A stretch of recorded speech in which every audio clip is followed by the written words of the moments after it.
All right, Coach, let's start with the big news right at the top.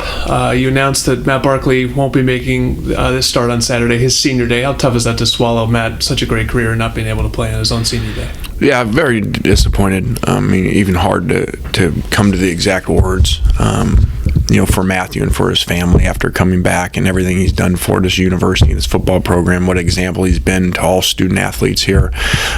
For it to end like that in his regular season on the Rose Bowl, it's one of those things that's not right, that a guy like that and a family like that should happen to. But it's a good reason that Matt is so strong as a person and was raised so well that he can handle this, and he'll come back even better.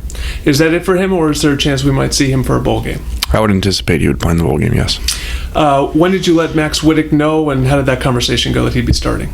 Well, yesterday, and so just like anything here, we don't have big long talks with them. They're always ready to go. Max did a good job coming in after sitting for 3.5 hours in some cold rain, and did a good job. So we expect Max to play really well. What's the scouting report on Max Whittick for people that haven't seen him? Well, he's a prototype NFL quarterback with a big arm and big kid, even bigger than Matt. Probably more like Carson. So we have great confidence that he'll do well, and if Cody goes in, he'll do well also. Yeah, what are reasonable expectations for Max's performance on Saturday in such a big game? Well, we expect him to step right in and play at a championship level. That's always our expectations for all of our players. Give people an insight into the backup quarterback in practice. What percentage of the reps does he get on your team, and how much does he work with Marquise Lee and Robert Woods and develop a rapport with those guys? They work a lot. They throw red zone routes, third down routes, one-on-ones together all off season, all during the season. Reps are probably about 75-25 between the 1 and the 2, and so he's had a lot accumulated. It's just happening this late in the year. He's done all of our offense. You had to deal with a similar situation 2 years ago when Mitch Mustaine came in for the Notre Dame game. What did you learn from that game that might help you on Saturday? Well, I think that you just got to be conscious anytime you're playing a backup. Mitch had played more. Max has thrown 9 passes. Mitch had started as a freshman in the SEC, so a little bit different that way. You've had to deal with a lot of tough psychological challenges in terms of getting players motivated over the 3 years, particularly with all the sanctions and no bowl game. Where does this stack up this week in trying to get these guys revved up for one more go this Saturday? Yeah, obviously last Saturday was very discouraging. Fans, players, coaches, everybody. There's nothing to feel good about that game, and but we're fortunate that this is the number 1 team in the country coming in. So we got a shot to knock them off, and in our own stadium to end the regular season.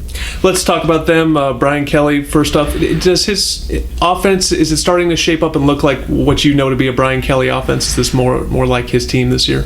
Yeah, they've been playing a little better here as of late, putting some more points on the board. The quarterback makes a lot of out-of-rhythm plays. Things aren't there, and he goes and runs around and makes plays. So, they're led by their defense, obviously, but their offense is playing well. Yeah, another mobile, dual-threat quarterback.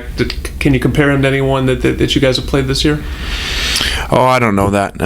He's really quick, really makes a lot of plays on the run that are broken down, that he's running around, and plays that he's throwing downfield to make explosive plays. So we're going to have to rush really well. They spread the ball at a lot of different offensive weapons. Any guys in particular that have stood out to you on film?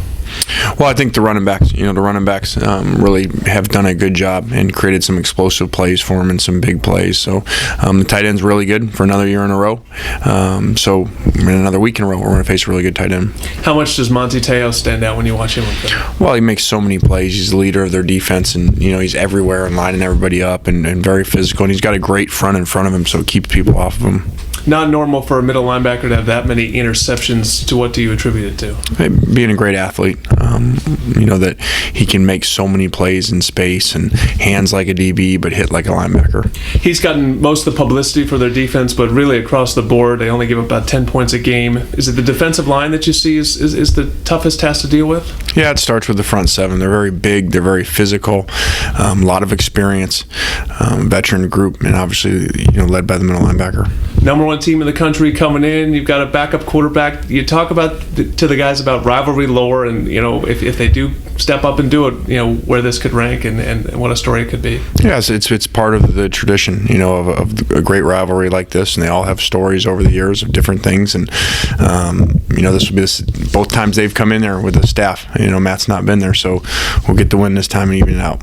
it's not just Matt's senior day. Obviously, Collett Holmes, T.J. McDonald are the captains, and really an important class. The class that made it through the sanctions, helped get through everything. Can you talk about what this class has meant to this athletic department at university? Yeah, I look at them as a whole. What they've done, not just this last month. We obviously they'd done a lot of great things. We had a bad month, but lost 3 of our last 4. Prior to that, we're sitting at 6-1 or whatever we were, and still ranked up there, headed towards a potential national championship. And those guys were a big part of that turn. Nobody expected us to be in that spot 2 years removed from the sanctions. All right, Coach. We're looking forward to a big rivalry game on Saturday. Thanks, Jordan.